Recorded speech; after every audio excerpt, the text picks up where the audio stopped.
Hello, everybody. Fundamentally, community builders, how are you doing today? Welcome to Community Decoded Podcast. I'm your host, Sharat. I'm the head of community at Threado. We are a community management platform. You'll get more into that, like in the intro. But today, I have an exciting guest with me, Gillian O'Brien. Welcome to the show. Thank you so much for having me. Absolutely. So before we dive into the episode, let me give you guys a brief introduction of Gillian. She's an ex YC founder and an early employee at Dover.com, a modern recruiting platform that offers end-to-end hiring solutions. She actually worked as a chief of staff there, and currently she's the startup evangelist at Pilot.com. And I'm excited to dive deeper into her thinking and how she thinks about community building. All I see, Jillian, uh, on your resume, especially on LinkedIn, is that you've interacted with founders left, right, center, all through your career. So I'm excited to like dive deeper into that. So let's right off the bat. I think let's start about your current position where you are working as a startup evangelist, right? Do you want to maybe explain like what the role is about, how community plays a piece into your role at Pilot? Yeah. So it might help first to give a little bit of context about Pilot. Pilot does accounting, bookkeeping, tax, and CFO services for um, early stage startups all the way through like Series C, Series D. And we have, almost 2,000 customers today, and a whole ton of Wow, those customers are YC companies. nice. So yeah, I actually ended up getting connected with Wasim, our CEO, when I was working at Dover. I actually went on his podcast, or they were doing like a fireside chat series, and we were talking about my founder experience working on Cherry. Um, and I think after that, he sort of had this idea for a role. It was kind of like nebulously defined, and sort Mm, of pitched it to me as like, it'll be kind of one part, entrepreneur in residence, one part like, YC partner type person, but really just want someone at Pilot who mm, understands YC founders and who can work with that community, since, right, it's such a community of interest to Pilot. Um, right. and so, yeah, that's kind of how I got started. Originally, we called the role founder in residence. Hmm. I think I was interested at the time in like, doing the founder thing again, like pretty quickly. Hmm. But been enjoying the role a lot, and, really see a path there. So I think that's where we ended up kind of changing it to startup evangelism. And Right. yeah, I'm really just focused on the founder community, um, whether, they're customers of Pilot or not. Oh, awesome. That's what I want to also cover, because I think when you said about most of the customers are from YC, I thought like you're building a community for founders who are using Pilot, right? So I want to. So what are some? So I read on your website that you're building accelerator startup programs at Pilot, and if one should start, like to build like an accelerator program, or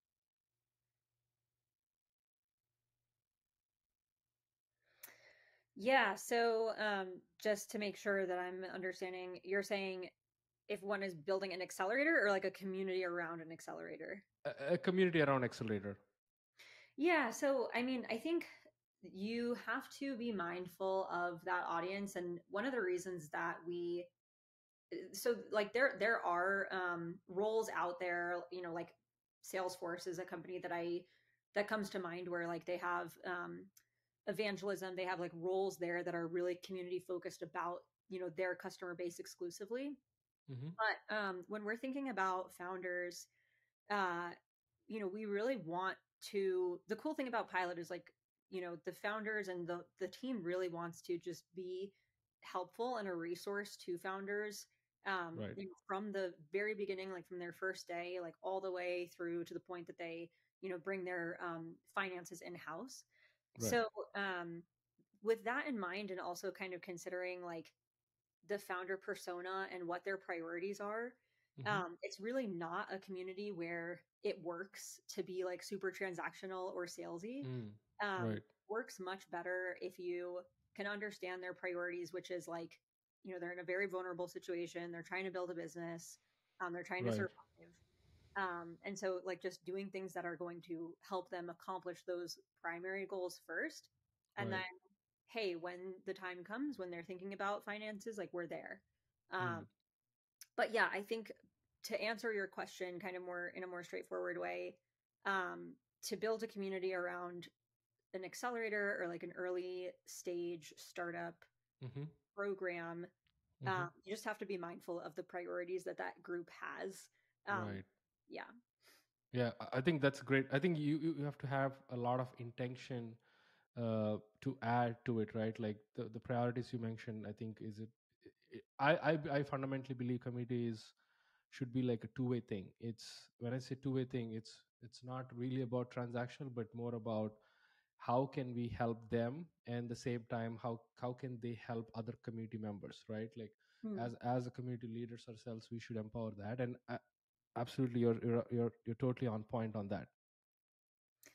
Yeah, So that's a great. I like what you're saying too about, the community, the people in the community have to help each other as well.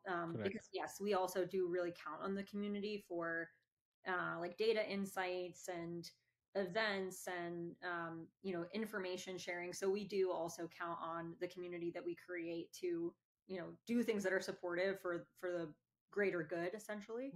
Right. So yeah, I like the way you phrase that. Yeah, I love that. Hey, Jillian, I think I lost my video. I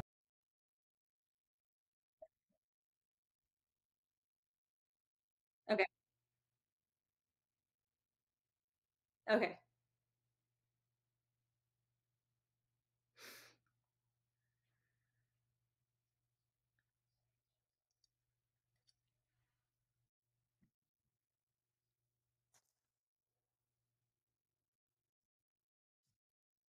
You're back. I thought I'm that was back. my computer, so I wasn't gonna No, say I think I use this external camera. It just restarted yeah. for some freaking reason. Yeah. Anyway, uh, awesome. I think we can just like edit that piece and we can go forward. That's amazing. I think you're on point there about uh, prioritizing your priorities, and I think what I add was like the intention is really important there. I'm curious about one of the things you mentioned earlier, which is you also help founders who are not using pilot as let's. So I think the reason I'm asking that question is a lot many communities are product support, right? Mm-hmm. You encourage community people to like join your community who use your product, and you provide customer service as the highest level. That's one. The other communities are like-minded folks who just gather together to like jam and all that.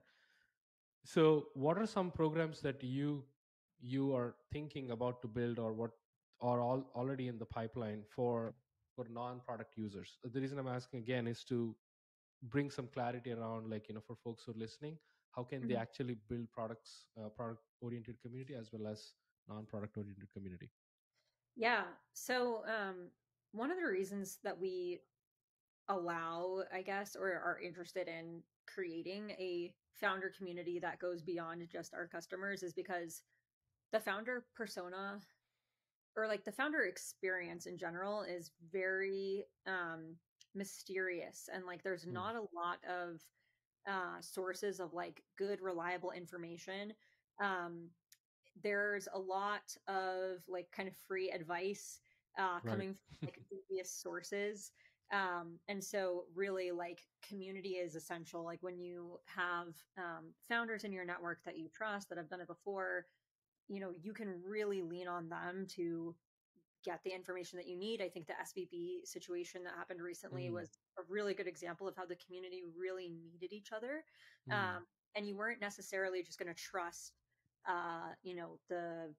the other startup, the corporations that like, had an agenda, or the information kind of came with a um, intention of like selling you or converting you. Like you just wanted to talk to your peers. mm, So right. for that reason, like we're really interested in making the community broad and just genuinely Mm, useful and supportive. Right. Some of the like support structures that we have for that community, we have a private Slack group Mm. that is for VC backed founders. I think it's like 600 or 700 people strong right now. Mm-hmm. Uh, Very active, lots of like, sharing and questions and information going on there. We Mm. host events. Um, Mm. we help founders get like professional headshots. Oh, We nice. happy hours for them. Right. Uh, yeah, we've done like fireside chats and webinars. Right. And then I think one of the cool things that we do too is we survey like thousands of founders every year for various data, like insight reports. So we do benchmarks on founder salary. We have like a state of startup survey coming out soon. Right. So, it's also just sort of like aggregating the information that we have and sharing it in a way that's going to be helpful. Those are just a Mm. couple of the things that are top of mind. I just love the way you guys are handling the tiny little details as well, which is taking headshots is Yeah. such a simple thing, right? Like we just overshadow it, uh, and I love also the fact that it's not only about like value all the time. It's about like having doing some fun things like dinners and all that, which is very important. I feel overall, I feel the biggest takeaway I'm seeing is do something that surrounds your persona, like what is something that they really want and they get really excited about. And if you provide that as a platform, people love joining your community, and like that motivates them to like bring more people as well. So I Yeah. love that. And lastly, before we move into the next topic, uh, any tips that you may share in your experience, like handling founder communities, especially at right now at Pilot, that you're learning as you go, that you want to share with folks? Yeah. I mean, I think, what you're saying about people want to do something that's fun, that's like value additive. I think it really helps me to just lean in and like really remember my founder experience and the types of things Mm. that I liked that I didn't like. You have to just remember that, you know, your audience, like they want to be part of a community that they identify with, that understands them. Mm. And so, yes, like that concept of headshots is sort of like, well, every founder needs this, that when they're getting like press, they maybe don't want to just go to like another happy hour where they don't know Mm. anyone and there's no structure. Right. So yeah, I mean, I think I see a lot of companies that target founders and target startups kind of like recycling the same playbooks in terms of like events or content. Mm-hmm. So I like the things that are fresh. I remember when I was in YC, something that like I thought was really cool, was one of our batchmates, Zero Down, uh, kind of leaning into and understanding like everyone's very stressed right now. uh, Right. Hosted like a puppy party where they just had a bunch of Wow. dogs. Yeah, people could come and pet the dogs. I thought that was both like very creative and memorable, and also Mm. just demonstrated like they understand the way that we're maybe feeling right now. Mm. So, not to say that happy hours and dinners and, those sorts of events Right. aren't great, because they are, but my advice would be like, really kind of think about some of the other things that your community needs, wants, is thinking about, concerned about, and then, trying to basically create some sort of solution or answer for them, where they Mm. can kind of all gather together and, get that done, or chat. Um, so yeah, that would be my advice. That's so awesome. I feel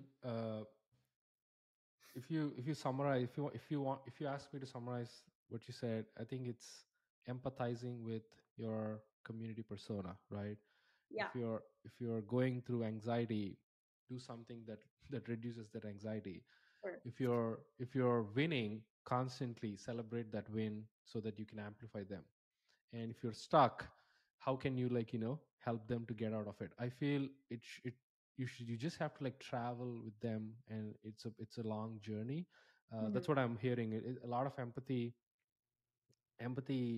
uh, like presenting empathy towards them, and as well as resonating with them is really important. I'm just curious, at Pilot, what are some other initiatives you guys are planning now, or that specifically like in the pipeline for Q3, Q4? I would love to hear your thoughts on that. Yeah, so we actually have like our marquee event, Founder Tactics, that is happening on June 9th. And I can share a link with you for, the description of this, or if you want to share with the audience. Yeah. Um, but yeah, I mean, that is just kind of going off of what you said before. That's really what evangelism is. It's like Hmm. Founder Tactics, for example. We know that founders are constantly, stressed, concerned, thinking about various things. So, Founder Tactics, we have a bunch of amazing speakers who just sort of come in and address various topics. Right. We're trying to, help ease that pain and like create that supportive community versus, I think when you think of traditional sales, or like what I would say is kind of isolating versus community building, is Hmm. like trying to create a fear in the person of like, hey, you're not thinking about this, or you're ignoring this, and that's why you need my product before something terrible happens. Like, you Right. don't want to. That is very much against like empathizing with that persona. So True. we have Founder Tactics. We have more surveys and reports that are coming out, some really interesting content on our blog. We're like Mm-hmm. constantly updating our blog with helpful stuff. Mm-hmm. Um, and then, yeah, we'll also be continuing to add more people to our Slack community, Mm-hmm. um, and hosting Nice. events for them. Yeah. Oh, that's awesome. Yeah. uh let's switch gears a little bit. By the way, the Founder Tactics is such a tactical name right there, so I love that. Let's switch gears a little bit and talk about your experience at Door. uh, Door is this end-to-end hiring platform, and I think one of the points I read in your on your LinkedIn is that you helped 70 plus to 100 plus founders hire their talent. You basically kind of build like a recruitment model for them and whatnot, right? Talk to me about uh, what are some things that successfully worked at Dover that you learned, like, okay, this is something people should listen to, when especially like building a founder community. Yeah, I mean, so at Dover, when I was focused on sort of like community building, I was more looking at the chief of staff community, which was the role that I was in. But in Mm-hmm. terms of like helping founders, helping our customers with their recruiting process, I mean, I learned a lot at Dover. Dover kind of introduced me to the concept of there are three channels for recruiting: inbound, outbound, and referral. Mm-hmm. A lot of founders like don't know this. And they're relying very heavily on inbound, which is like not where they're going to get the best candidates. Mm-hmm. um so I really enjoyed just like sitting down with each founder hiring manager who, again, the founder persona when they're in like a recruiting mode is really interesting.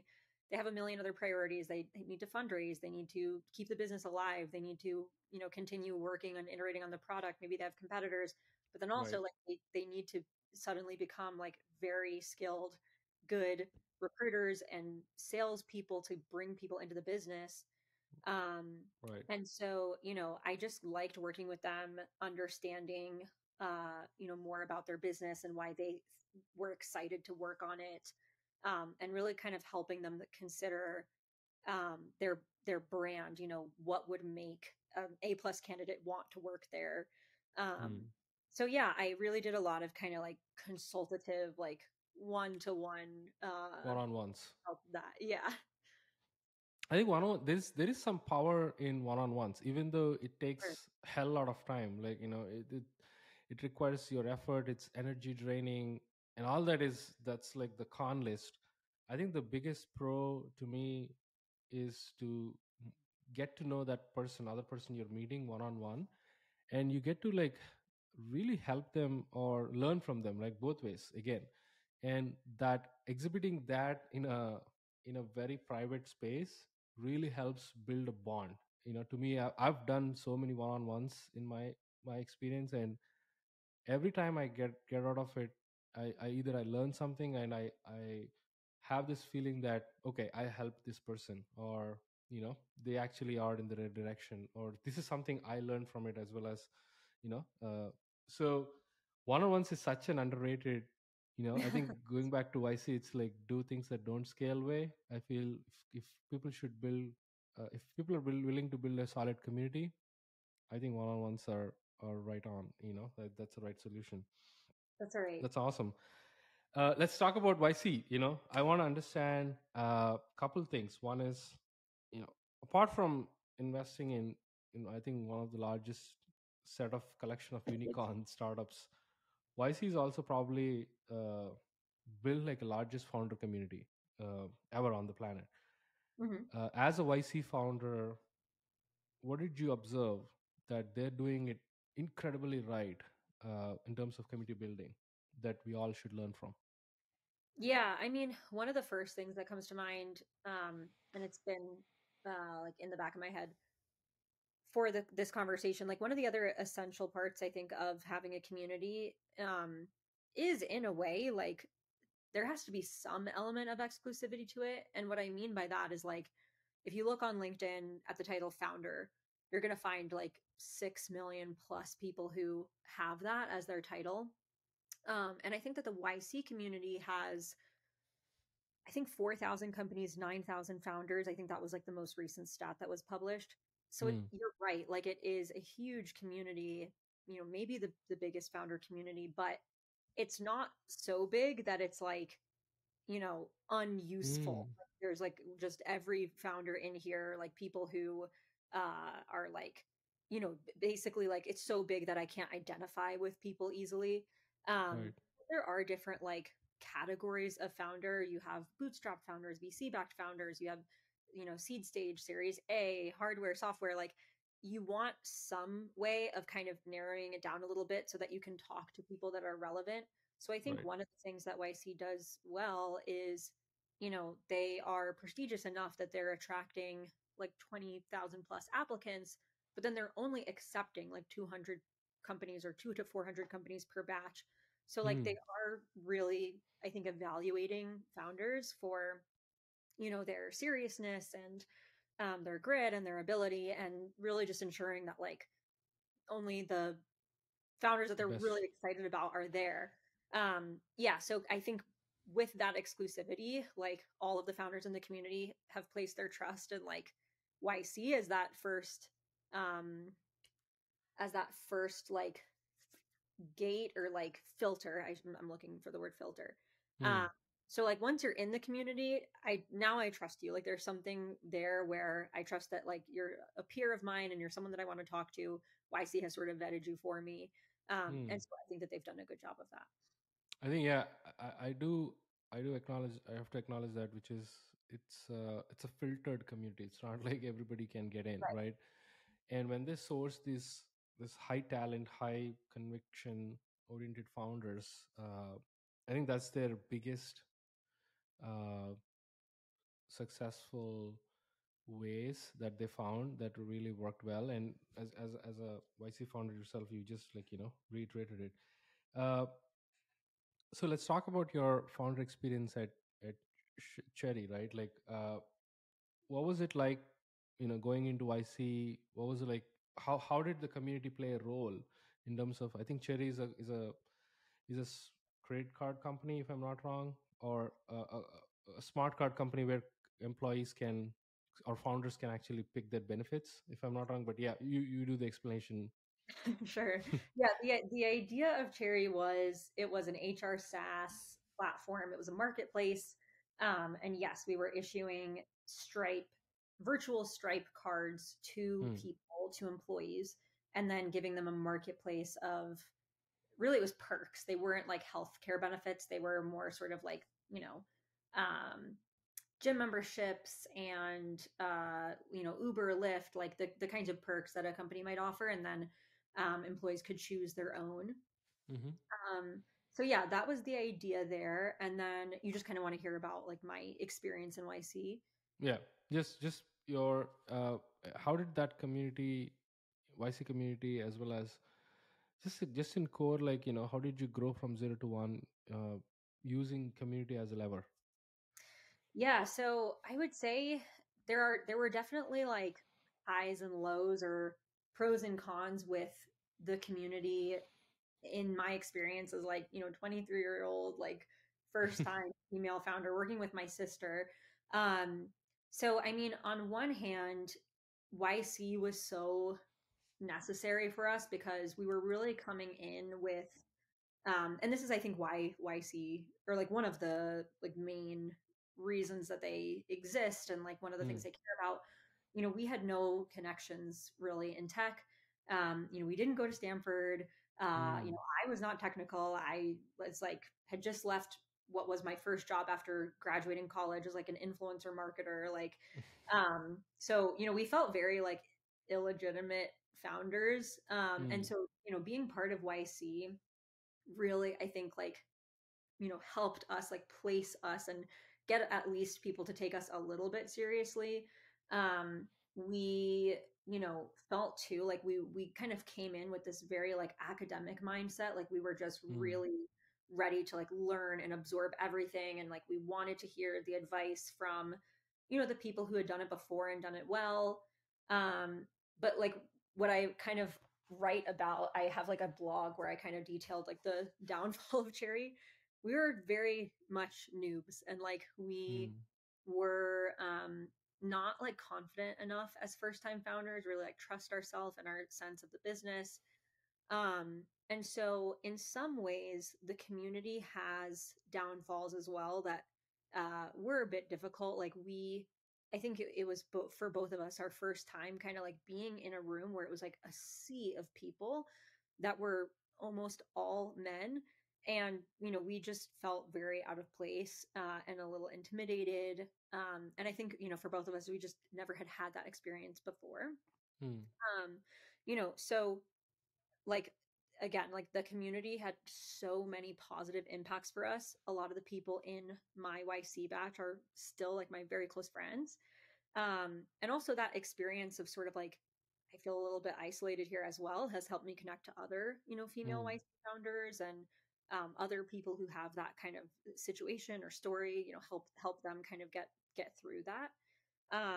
But yeah, I mean, that I think is a good way of highlighting like the pros and cons of like being in a particular type of community when you're starting out as a founder.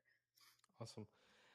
Uh, what are some community building lessons that you want to share as a founder? I mean, the reason I'm asking is what you did at Dover, what you're doing at Pilot is completely different. You're an operator now. That's a different. You have a different purpose and intention. But as a founder, you kind of own everything, right? Mhm. Uh, so, what did you either observe other founders and learn from them about community building, as well as in your experience of growing Cherry as well? Yeah, I think I can kind of frame it as like the thing that I learned from each experience that I had. So like I think about community building, what YC sort of taught me was, that kind of concept of like filtering that we talked about earlier. Mm-hmm. That's very important. um, the concept of consistency. Like YC is very good about when you're in the batch, there's consistent check-ins, there's consistent events, there is consistent accountability. Mm, So like, I think one of the ways that communities fail is like, the person running the community or upholding it is like just very inconsistent. And so the members can't really grow around anything. mm, YC is very good at like, keeping up a strong cadence. Um, I think from my time at Dover and kind of looking at the chief of staff community, transparency is like the word mm, that kind of comes up. So sharing sort of openly, here's what the chief of staff role is, here's what, people struggle with, here's what kind of people are attracted to this role, working with other people, helping each other out, sharing that information kind of broadly. And then I would say at Pilot, something that I've learned about community that I think our CEO actually embodies really well is the language and like the way that you communicate with the community and what you bring in. mm, She especially is like very, very good at, kind of calling it out when it's like this is jargon, you don't want to say this, this is salesy, Hmm. this is transactional, like, we don't want to do that. And really just focusing on, is this actually helpful? Is this actually useful? Who does this help? Does this help the community or does this help us? Because, Right. if it's the latter, like, let's not do it. So I think, he has had a very principled way of kind of approaching community that I've also really liked. Um, so yeah, those are kind of like three of the main things that I learned from each of those experiences. Those are, I think, great lessons. I love the consistency piece, transparency. It should be always there. And I feel the last one, which I want to like maybe dive a little deeper uh, into your thinking as well, is that I think the intentionality and not converting what you do at in when you build a community into a transaction is, wow. That is a uh, big takeaway, which a lot many people actually they don't try to avoid for whatever reason. They Yes. just like do it without knowingly that, okay, can we actually make this more transactional, or can we pitch our idea or our product or whatever the thing we do. uh, so for you, what are some precautions, I would say, that you take when you, especially at pilot, that you're talking to founders. How do you manage not into not go into that slippery slope of being a Yeah. transactional? What do you do that? How do you do that? So one of the things that is coming to mind is, it's like, there does have to be some seed. There has to be a genuine care that you have. And if you don't have that, like, you're either in the wrong role or you need to work on building it. And what I mean by this is, like, um, you know, it helps if your reputation is a little bit on the line, and like you Hmm. really do care about what these people think of you and of the product. So for example, like, what you're saying about how other communities don't necessarily try hard enough to avoid this, you can understand, like, it's very tempting if you have a group of, let's take our founder Slack. We have a Hmm. group of 600 or 700 people who, if we wanted to, like, we could just start prospecting all, like, we could be sending them an email every day, like, Hmm. pushing our services because we have their information and they're right there, and they would be relevant customers. But I think that there's many things that stop us from doing that. One of them is, like, I personally care about these contacts. I think that they're really interesting people. I relate to them. I want them to Hmm. like me, and I don't want them to see me as spam. So, like, there has Hmm. to be some genuine level of care that you have for your relationship to these people. Right. Um, I think similarly, like, this came up in a conversation that I had with someone about a chief of staff role recently, where she's kind of venting to me about the CEO that she supports. And I sort of said to her, like, hey, to be a chief of staff, like, you have to really like the CEO. Hmm. And if you don't like them, you need to not be in the role. So, like, Right. similarly, if you don't like the people in the community, you need to not be in that role. Hmm. Um, so yeah, I would say, like, that's one of the bigger things. Um, the kind of like reputation risk is big, and kind of just understanding as well, like, the community is a sacred space where people are coming to, like, escape spam and sales. And you need to make sure basically that you're, if you have an ask for the community, if you have a product that's relevant, like, you need to make sure that it's actually going to be something valuable and not just like a spray and pray. I think, yeah, what you said is absolutely true. I think there should be a filter among ourselves within, that Mhm. we should filter out the thoughts we get, and it should pass through the filter. The filter is the thing I'm going to put out in a community, is it going to be valuable? Is it going to help someone? Or is it going to like uplift someone? It can be a good thought, right? Like, it not necessarily need to be an ask. Can be a good uplifting thought that someone should need to hear that. And uh, that's the right way of building a community, which is genuinely caring about Yeah. what you want to do with this set of people. And the other thing is, I also kind of I want to touch on what you said is, you should really belong to that community, or else it's basically like, not your, you won't survive, right? You Yeah, treat it more of like a task, that's great. so uh love both of those answers. And I hope people who are listening, they kind of grasp that the intentionality as well as the genuine care like you're mentioning.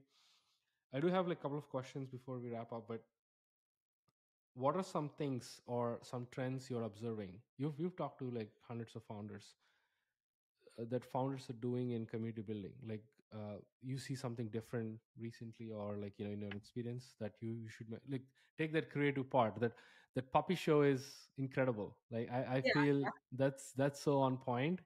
Whoever did that, shout out to them. Yeah. But what are some trends or the things that you observe recently in community building?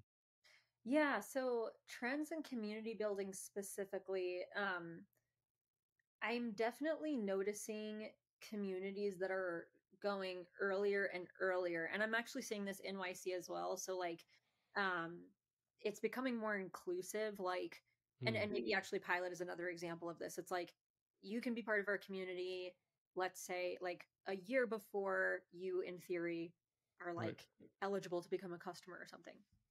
And for YC and some other founder communities, I'm seeing them also like looking earlier and earlier, like wanting to be there from like day zero, maybe Hmm. where they previously were wanting to be there from day one. It's like, hey, even if you don't yet know what you want to work on, but you know that you want to be a founder, like we want you to be looking at our community. So yeah, I'm seeing like people in founder communities that are maybe have not necessarily taken the leap yet, but like the intention is there. So that's one thing I think, just seeing communities going earlier and earlier. Hmm. And I think I'm also seeing a lot more, and this probably has to do with just like it being 2023 and COVID being, behind us mostly, Right. more and more like in real life events. Um, and like smaller kind of like meetups and gatherings and um, things like that around like Right. sub interests within communities. Yeah. Yeah, I think IRL is coming back. We all know that for sure. I feel now that, I've been to a couple of conferences last year, and I saw the vibe people are displaying, that they just want to get out of their house and meet other people in real life. They're fed up with the Zoom calls. But yeah, the inclusivity is also a great piece, and people are starting really early. And founders, whatever regardless of what they're building, it can be audience building, it can be community building, they're starting very early with this, and they're reaping their fruits uh, by this, like, in the long run, which is how community should work, right? It shouldn't come from a pure necessity, it should come from passion, I would say. So uh love that. Last question, this is like more of like a fun thing. If you want to give like a shout out to a community builder you admire in the space, who would that be? Oh man. Okay, so I actually do have someone, but let me just, I want to make sure that I'm getting their name right. Sure. Just give me a second and maybe we'll like cut this like little minute out. Okay, so there is an amazing book that I'm reading, and it's actually like a weird, it's not weird, it's just like a vintage book from like the 90s, Oh, wow. about evangelism. And it is called Selling the Dream, Mm. um, by, and I hope I'm going to say his name right, by Guy Kawasaki. Oh, yeah. Yeah. Yeah, it's, Guys, yeah, he's a legend. yeah, it's such a great book.